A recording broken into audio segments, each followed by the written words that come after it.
Hello everyone, आज हम लोग एक और नया चैप्टर शुरू करने वाले हैं कंजेनाइटल हार्ट डिजीज, मतलब हार्ट डिजीज से रिलेटेड पीडियाट्रिक में, चाइल्ड हेल्थ नर्सिंग में। अब हम लोग स्टार्ट करेंगे हार्ट डिजीज। ठीक है, तो इसमें हम लोग आगे जो डिजीज पढ़ने वाले हैं वो है कंजेनाइटल हार्ट डिजीज। तो कंजेनाइटल हार्ट डिजीज पढ़ने से पहले हमें जानना होगा फीटल हार्ट सर्कुलेशन।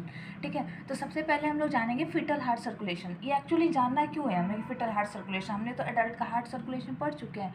तो एक्चुअल में क्या होता है कि एडल्ट की जो हार्ट सर्कुलेशन होती है और हमारी जो मतलब हमारी जो हार्ट सर्कुलेशन होती है और फीटस की जो होती है वो डिफरेंट होती है, क्योंकि फीटस में पता है कि उनकी जो लंग्स होती है वो काम नहीं करती है जब तक वो फीटस रहते हैं, मतलब जब तक वो इंट्रायूट्राइन लाइफ में रहते हैं तब तक उनकी लंग्स जो है नॉन फंक्शनल होती है। तो फिर जब लंग्स काम नहीं कर रही है तो फिर कैसे सर्कुलेशन हो पाएगा? ठीक है, उसके बारे में जानेंगे। क्योंकि हमारे में तो लंग्स काम करती है, तो पल्मोनरी आर्टरी लेके जाती है ब्लड, डीऑक्सीजनेटेड ब्लड लंग्स में, और वहाँ से पल्मोनरी वेन जो है ऑक्सीजनेटेड ब्लड हार्ट में लेके आती है। ठीक है, तो ये लंग्स जुड़ा होता है इस सर्कुलेशन में। लेकिन अगर इन केस अगर लंग्स इनफंक्शनल है, फंक्शन नहीं है फीटस लाइफ में, तो कैसे सर्कुलेशन होता है उसको जानेंगे। ठीक है, तो सबसे पहले जो फीटल हार्ट सर्कुलेशन जो है वो है स्टार्ट हो जाता है 12th week of gestation. Approx जो 12th वीक ऑफ जेस्टेशन है उस दौरान फीटल हार्ट सर्कुलेशन स्टार्ट हो जाता है। तो इसको हम देखने के लिए सबसे पहले यहाँ नीचे से देखेंगे। ठीक है, नीचे से सबसे पहले क्या होता है कि यहाँ पे हमारे पास होती है प्लासेंटा। ठीक है, ये प्लासेंटा। अब प्लासेंटा से दो चीज़ें होती है, यहाँ पे 2 आर्टरी होती है, ठीक है, और 1 जो होता है वेन होता है। ठीक है, अम्बिलिकल वेन। तो अब यहाँ पे उल्टा होता है, अम्बिलिकल वेन जो है वो ऑक्सीजनेटेड ब्लड को लेके जाती है। थोड़ी सी यहाँ पे एक्सेप्शन है, जैसे कि पल्मोनरी वेन जो है ऑक्सीजनेटेड ब्लड लेके आती है लंग्स से हार्ट में, ठीक उसी तरह यहाँ पे भी एक एक्सेप्शन है कि अम्बिलिकल वेन जो है वो ब्लड लेके आती है ऑक्सीजनेटेड ब्लड फिटस के पास। ठीक है, और डीऑक्सीजनेटेड जो ब्लड रहता है, जो मतलब इम्प्योर ब्लड रहता है, वो पल्मोनरी आर्टरी लेके आती है प्लेसेंटा के बाद पास, और वही प्लेसेंटा के बाद जो होती है ब्लड की प्यूरिफाई होती है। ठीक है, तो अब हम यहाँ से देखते हैं कि अम्बिलिकल वेन जो है वो ब्लड लेके आई प्लासेंटा से। ठीक है, अब ये फिटस में जा रहा है क्योंकि प्लासेंटा से ये अम्बिलिकल कॉर्ड है। ठीक है, ये क्या है? अम्बिलिकल कॉर्ड है, ये इतना जो है अम्बिलिकल कॉर्ड है। ठीक है, अम्बिलिकल कॉर्ड में ही हमारी आर्टरी और वेन होती है। ठीक है, तो इसमें हमारी umbilical when, umbilical artery, 2 umbilical artery होती है और 1 अम्बिलिकल वेन होता है, टोटल 3 होते हैं। ठीक है, इस अम्बिलिकल वेन अम्बिलिकल कॉर्ड में जो वेन होती है अम्बिलिकल वेन, ये जो होती है ऑक्सीजनेटेड ब्लड को लेके जाती है, डीऑक्सीजनेटेड ब्लड को लेके आती है। ठीक है, तो ये लेके गई, इसमें जो सेचुरेशन रहता है ऑक्सीजन का अप्रॉक्स 80% रहता है। ठीक है, तो अब ये क्या होता है कि जब ये ऊपर की तरफ जाती है तो क्या होता है कि यहाँ पे लीवर रहता है। ठीक है, लीवर रहता है तो लीवर को ये थोड़ी बहुत ब्लड देती है। लीवर के लेफ्ट लोब को, लीवर हमें पता है कि राइट और लेफ्ट लोब में डिवाइडेड होता है, तो लीवर के लेफ्ट लोब में ये क्या करती है, थोड़ी सी ब्लड देती है। वहाँ पोर्टल सर्कुलेशन होता है, हमें पता होना चाहिए, हमने एनाटॉमी फिजियो पढ़ लिया है। तो लीवर में पोर्टल सर्कुलेशन होता है, वहाँ पे ये थोड़ी सी ब्लड देगी, इसकी ब्रांचेज जाती है। उसके बाद अम्बिलिकल वेन आगे की तरफ बढ़ती है और नीचे से आता है इन्फीरियर वेना केवा। फिटस के लोअर बॉडी पार्ट से, फिटस के लोअर बॉडी पार्ट यानी मतलब लिम्ब से, लोअर लिम्ब से, थाई से, अम्बिलिकल एरिया से इन्फीरियर वेना केवा आता है। वो इन्फीरियर वेना केवा और ये जो है अम्बिलिकल वेन दोनों एक साथ मिल जाते हैं, और यहाँ पे जब दोनों एक साथ मिलते हैं तो ये बनाते हैं डक्टस वेनोसम। ठीक है, डक्टस वेनोसस बनाते हैं यहाँ पे दोनों मिलकर, क्योंकि दोनों वेन है, इसलिए याद रखिए अम्बिलिकल वेन और इन्फीरियर वेना केवा दोनों मिलकर बनाते हैं डक्टस वेनोसस। ठीक है, इसमें जो ऑक्सीजन सेचुरेशन होती है 80%, इसमें होती है 60%। दोनों को जब कंबाइंड करके निकालेंगे 80 + 60 / 2 तो अप्रॉक्स 70% यहाँ पे हमारा सेचुरेशन आ जाता है। ठीक है, अब यहाँ से ये दोनों मिल के आगे ब्लड लेके जाता है। ठीक है, आगे ब्लड कहाँ लेके जाता है? लेके जाता है तुम्हारा राइट एट्रियम। ठीक है, ये हमारा है right atrium, right ventricle, left atrium, left ventricle. ठीक है, तो यहाँ पे आया राइट एट्रियम। राइट एट्रियम में एक्चुअल क्या होता है कि यहाँ पे जितनी भी ब्लड आती है सुपीरियर वेना के बाद ऊपर से भी आएगी ब्लड, ऊपर यानी हमारे लंग्स, आर्म्स और ब्रेन वाले एरिया से ऊपर से भी ब्लड आती है। तो ये सब ऊपर से भी इम्प्योर ब्लड आती है, तो दोनों मिल के अप्रॉक्स यहाँ पे जो सेचुरेशन हो जाती है वो हो जाती है 65%। ठीक है, अब उस 65% में से जो 1/3 ब्लड जो होता है, यहाँ पे 1/3 जो ब्लड होता है, 1/3, तो 1/3 ब्लड जो है वो कहाँ चला जाता है? 1/3 ब्लड जो चला जाता है, यहाँ पे ओपनिंग होती है जिसे हम बोलते हैं फोरामेन ओवलिस। इसे क्या बोलते हैं हम? इस ओपनिंग को फोरामेन ओवलिस। ठीक है, या फिर फोरामेन ओवल, ठीक है। फोरामेन ओवल से क्या होती है कि 1/3 जो राइट एट्रियम की ब्लड है वो कहाँ चली जाती है, लेफ्ट एट्रियम में, ठीक है।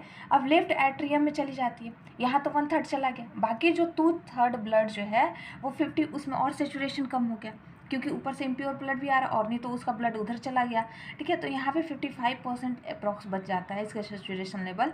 और यहाँ से जो पल्मोनरी आर्टरी है, ये क्या है, पल्मोनरी आर्टरी है, तो यहाँ से पल्मोनरी आर्टरी जो है जानी चाहिए थी लंग्स में, ठीक है। पल्मोनरी आर्टरी इम्प्योर ब्लड को लेके कहाँ जाती है, लंग्स में, लेकिन एक्चुअल में ये लंग्स में नहीं जाती है क्योंकि लंग्स हमारा नॉन फंक्शन है, ठीक है। लंग्स फंक्शन कर ही नहीं रहा है, काम कर ही नहीं रहा है, तो ये लंग्स में ना जाके चली जाती है एरोटा पास जाके मिल जाती है।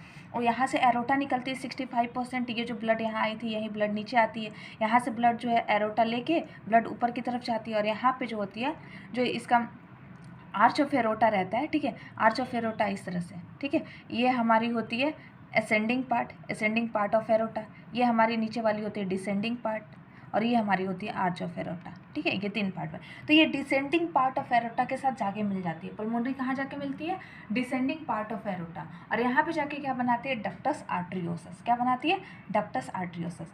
फिर यहाँ से जो ब्लड है, यहाँ से 65% और इधर से आ रहा था हमारा 55%, ठीक है, इधर से आ रहा था 55%, ये दोनों अप्रॉक्स मिल के बना लेती हैं 65% ब्लड बना लेती है, ठीक है। अप्रॉक्सी 65% के आसपास इनका सेचुरेशन रहता है 60। और फिर ये आर्टरी से ये सारे बॉडी पार्ट में सर्कुलेट होता है यहाँ से ब्लड, प्योर ब्लड, और फिर नीचे की तरफ भी आता है ये ब्लड। जब ये नीचे की तरफ आता है ब्लड तो यहाँ पे हमारा अम्बिलिकल आर्टरी जुड़ा रहता है। जब ये अम्बिलिकस के पास जैसे ही आएगा आर्टरीज, वहाँ से अम्बिलिकल आर्टरी जो है ब्लड को, डीऑक्सीजनेटेड ब्लड को लेके जाती है प्लेसेंटा के पास। फिर यहाँ पे प्लेसेंटा से मैटरनल ब्लड से जो ऑक्सीजन होती है छन के इसमें आ जाती है, ठीक है। कभी भी मैटरनल ब्लड और बेबी का ब्लड जो होता है, फिटस का ब्लड कभी मिक्स नहीं होता है, मैं आगे बताऊँ, ठीक है। तो आई थिंक आपको ये फिटल सर्कुलेशन अच्छे से समझ आई होगी, ठीक है। तो अगर अच्छे से समझ आई तो प्लीज़ चैनल को लाइक एंड सब्सक्राइब कीजिएगा। एक बार इसको मैं फिर से समझाने की कोशिश करती हूँ। यहाँ पे देखते हैं प्लासेंटा से ब्लड गई अम्बिलिकल वेन में, ठीक है। अम्बिलिकल वेन से इधर से इन्फीरियर वेना के आया, थोड़ी सी ब्लड इसकी ब्रांच चली जाती है लीवर में, लीवर को बाईपास करके आगे बढ़ता है इस पर 20% सेचुरेशन रहता है, 20% सेचुरेशन लेके पहुँचता है राइट एट्रियम में। राइट एट्रियम का 1/3 जो ब्लड है वो चला जाता है लेफ्ट एट्रियम में, और 2/3 ब्लड आता है नीचे जब आता है तो पल्मोनरी आर्टरी से ये चला जाता है लंग्स में, ना जाकर ये ऐड हो जाता है, जुड़ जाता है, कहाँ जाकर जुड़ता है, एरोटा से, जहाँ पे बनाता है डक्टस आर्टरियोसस। और यहाँ पे जो 1/3 ब्लड आई थी फोरामेन ओवल के थ्रू, तो ये नीचे की तरफ आती है, फिर ये जाती है एरोटा में, एरोटा से पूरी बॉडी में जाती है, और पूरी बॉडी से ये फिर अम्बिलिकल आर्टरी के थ्रू प्लेसेंटा में, ठीक है। आई थिंक आपको समझ आई होगी। अब हम लोग देखते हैं थोड़ा थियोरी पार्ट अच्छे से समझ लेते हैं ताकि एग्जाम वगैरह में लिखने में कोई दिक्कत ना हो।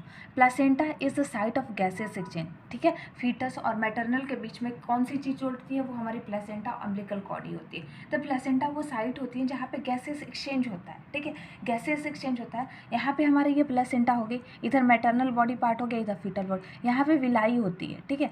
तो यहाँ पे अप्रॉक्स 150 ml ब्लड होती है, और यहाँ पे होती है लगभग 300 से 450 के आसपास यहाँ पे ब्लड होती है, ठीक है। टोटल अप्रॉक्स 500 के आसपास ब्लड होती है। तो कभी भी मैटरनल ब्लड जो होती है, मैटरनल ब्लड और फीटल ब्लड एक साथ मिक्स नहीं होती, सिर्फ यहाँ से छन के ऑक्सीजन जाती है और यहाँ से कार्बन डाइऑक्साइड आ जाती है, सिर्फ यहाँ एक छन्नी की तरह काम करता है, फिल्ट्रेशन का काम करता है प्लेसेंटा, ठीक है।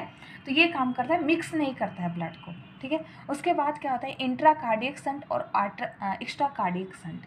संट क्या होती है, संट जो ओपनिंग है, जैसे कि राइट आर्टरियम से लेफ्ट आर्टरियम के बीच में था, 2 वेन के बीच में था, 2 आर्टरी के बीच में जो ओपनिंग था उसको बोलते हैं हम संट। तो फोरामेन ओवल जो था वो हार्ट के अंदर था, इसलिए इंट्राकार्डियक संट, और जो बाकी डक्टस वेनोसम और डक्टस आर्टरियोसस जो था वो हार्ट के बाहर था, इसलिए हम लोग बोलेंगे एक्स्ट्रा कार्डियक संट, ठीक है। अब आता है फीटस रिसीव करता है ऑक्सीजनेटेड ब्लड को, 80% ऑक्सीजनेटेड ब्लड वो रिसीव करता है, किसके थ्रू, अम्बिलिकल वेन के थ्रू, और वो इंटर करते हैं अम्बिलिकस में, ठीक है। अम्बिलिकल वेन अभी मैंने बताया कि वो 80% सेचुरेटेड ब्लड प्लासेंटा से लेकर कहाँ जाती है, फिटस के पास लेके जाती है, ठीक है। अब अम्बिलिकल वेन का जो एक छोटा सा ब्रांच होता है वो ब्लड कैरी करता है और लेके जाता है लेफ्ट लोब ऑफ लीवर में, ठीक है। अभी मैंने बताया कि ये लीवर को बाईपास करता है, एक्चुअल में ये बाईपास ही करता है, लेकिन छोटी सी थोड़ी सी ब्लड उसको भी सप्लाई करता है ताकि उसकी भी पोर्टल सर्कुलेशन बनी रहे, तो वहाँ पे भी थोड़ा सा ब्लड सप्लाई करता है अब उसका। और फर्दर ये ज्वाइन हो जाता है आईवीसी इंफीरियर वेना केवा, और inferior vena cava lower body part से ब्लड लेके आती रहती है, डीऑक्सीनेटेड ब्लड, तो वहाँ पे थोड़ी उसकी सेचुरेशन को कम कर देती है, ऑक्सीजन सेचुरेशन को, ठीक है। फिर दोनों मिल के कहाँ जाते हैं, लीवर को ये दोनों मिल के बाईपास कर देता है, डक्टस वेनोसस। फिर ये अम्बिलिकल वेन ब्लड को लेके जाती है राइट एट्रियम में, राइट एट्रियम और लेफ्ट एट्रियम के बीच में फोरामेन ओवल होता है, ठीक है, फोरामेन ओवल होता है, और वहाँ से फोरामेन ओवल से 1/3 जो ब्लड था वो चला जाता है लेफ्ट एट्रियम में, राइट एट्रियम से, और 2/3 जो ब्लड होता है वो राइट वेंट्रिकल में नीचे की तरफ आ जाता है। फिर जो होती है राइट वेंट्रिकल से जो ब्लड होती है वो जाती है पल्मोनरी आर्टरी में। एक्चुअल में क्या होता है कि वहाँ पे फिटल लंग फंक्शनल नहीं होता है, तो इसलिए पल्मोनरी आर्टरी जाके आगे संट बना लेती है, किसके साथ, एरोटा के साथ, डिसेंडिंग पार्ट ऑफ एरोटा, और वो उन दोनों को मिलकर क्या बनता है हमारे पास, डक्टस आर्टरियोसस, ठीक है। क्या बनता है, डक्टस आर्टरियोसस। अब ब्लड ऑफ एरोटा जो होती है वो सारे पार्ट में, अपर और लोअर बॉडी पार्ट में जाती है, ब्लड सप्लाई करती है, ऑक्सीजनेटेड ब्लड। उसके बाद यही आर्टरी वाले पार्ट से वहाँ से ब्लड निकल के एरोटा से कहाँ चली जाती है, अम्बिलिकल आर्टरी में, जहाँ वो उसकी फिल्ट्रेशन होती है, ठीक है। ये हमारी हुई फिटल सर्कुलेशन। अभी मैंने बताया था कि मैटरनल ब्लड और फिटल ब्लड कभी मिक्स नहीं होते हैं, जैसा कि अभी मैंने बताया था कि हमारी प्लासेंटा होगी, प्लासेंटा में इस तरह से विलाई होती है, इधर मैटरनल ब्लड इधर फिटल ब्लड, ठीक है। तो यहाँ पे छन्ने की तरह काम करती है। तो यहाँ पे जो प्लासेंटा होता है उसमें अप्रॉक्स 350 से 400 ml पर मिनट जो है ब्लड सर्कुलेट होते रहता है। तो प्लासेंटा में जो मैटरनल ब्लड होती है अप्रॉक्स 150 ml के बराबर होती है, और फिटल ब्लड जो होती है वो होती है 350 से लेकर 400 ml के बराबर, अप्रॉक्स ये 500 ml के बराबर होते हैं, ठीक है। यहाँ पे नो मिक्सिंग ऑफ फिटस और placental fetus, no mixing of fetus और मैटरनल ब्लड, ठीक है। मैटरनल ब्लड और फिटस ब्लड का कभी भी मिक्सिंग नहीं होता है। अब हम देखते हैं जो फोरामेन ओवल था, डक्टस आर्टरियोसस था, डक्टस वेनोसस था, वो एक्चुअल में जब बच्चा जन्म ले लेता है तो उसके बाद तो लंग्स फंक्शन हो जाते हैं। लंग्स जब फंक्शन हो जाते हैं तो जैसे हमारा हार्ट सर्कुलेशन काम करता है, पूरी बॉडी का सर्कुलेशन काम करता है, वैसे ही बच्चे का काम करने लगता है। तो फिर उस दौरान ये संट कैसे बंद होते हैं, कब बंद होते हैं, उनका नाम क्या होता है, ठीक है, उसको देखेंगे। तो जब फोरामेन ओवल जो है, जो कि कहाँ पे था, राइट एट्रियम और लेफ्ट वेंट्रिकल एट्रियम के बीच में, ठीक है, और ये बाईपास किसको कर रहा था, लीवर को, ठीक है। यहाँ पे बाईपास देख लेते हैं, बाईपास किसको कर रहा था, लीवर को। ये जो बाईपास करता है वो करता है लंग्स को, और ये भी बाईपास करता है, किसको करता है, लंग्स को, सॉरी ये होती है लंग्स गलत होती है, और ये होती है लीवर, ठीक है। ये तो जो फोरामेन ओवल है वो बनाती है फोरामेन ओवलिस, और ये फिजियोलॉजिकल क्लोजर मतलब होता है कि जैसे ही बच्चा जन्म लिया वो अपना काम करना बंद किया, लेकिन एक्चुअल में उसकी बंद कब होती है, एनाटॉमिकल क्लोजर कब होती है, उसको भी देखेंगे, ठीक है। तो हमने देखा कि फोरामेन ओवल जो है वो बाईपास करती है लंग्स को बाईपास, लंग्स को छोड़ के वो मतलब लेफ्ट एट्रियम में चली जाती है। तो फोरामेन ओवलिस इसे बाद में जब ये बंद हो जाता है, ठीक है, तो उसे हम बोलते हैं फोरामेन ओवलिस, और ये जस्ट आफ्टर बंद जो है ये काम करना बंद कर देता है। लेकिन एक्चुअल में इसका बंद कब होता है, मंथ से 1 साल भी लग सकता है, या फिर 1 साल से ज़्यादा भी लग सकता है टाइम, ठीक है। उसके बाद आते हैं डक्टस आर्टरियोसस। डक्टस आर्टरियोसस किसके बीच में था, एरोटा मतलब arch of descending part of aorta and pulmonary artery के बीच में, ठीक है। ये पल्मोनरी आर्टरी और किसके बीच में था, एरोटा के बीच में था, लंग्स को बाईपास कर रहा था। ये जब बच्चा जन्म ले लेता है उसके बाद इसकी रेमिनेंट जो बचती है वो होती है लिगामेंटम आर्टरियोसम, ठीक है। 10 से 15 घंटे के अंदर ये बंद हो जाती है इसका काम करना, लेकिन इसको पूरी तरह से बंद होने में कब तक टाइम लगता है, 7 से 21 दिन, यानी लगभग 1 महीने। फिर आती है डक्टस वेनोसम। डक्टस वेनोसम जो था वो लीवर को बाईपास कर रहा था। ये किसके बीच में था, umbilical when and IVC inferior vena cava के बीच में था, और इसको बोलते हैं लिगामेंटस वेनोसम। और ये जस्ट आफ्टर बर्थ ये बंद हो जाता है, लेकिन पूरी तरह बंद होने में लगभग 1 हफ्ते लेता है, 7 दिन लेता है। ठीक है। उसके बाद आती है अम्बिलिकल वेन। अम्बिलिकल वेन भी से भी सर्कुलेशन ख़त्म हो जाता है क्योंकि हम अम्बिलिकल वेन को कट कर देते हैं, तो वहाँ पे वो बन जाती है लिगामेंटम टेरेस, और वो भी जस्ट आफ्टर बर्थ जो होती है हम कट कर देते हैं, बंद हो जाता है उसका सर्कुलेशन। लेकिन वो पूरी तरह कब बंद होता है? 2 से 3 महीने में। अम्बिलिकल आर्टरी को हम बोलते हैं मिडियल रेमिनेंट ऑफ यूरेकस, और ये भी जस्ट आफ्टर बर्थ जो होती है बंद हो जाती है, लेकिन इसको 2 से 3 महीने लगते हैं पूरी तरह बंद होने में, ठीक है। तो ये हमारी होल फिटल हार्ट सर्कुलेशन रही। तो अगर आपको ये लेक्चर और नोट्स पसंद आए होंगे तो प्लीज़ चैनल को लाइक एंड सब्सक्राइब करें, और ज़्यादा से ज़्यादा शेयर करें, और कमेंट करके बताएं अगर किसी तरह का कोई दिक्कत हो रहा है तो। और मैं नेक्स्ट कंजेनाइटल हार्ट डिजीज पढ़ाने वाली हूँ, तो be on time. Thank you very much.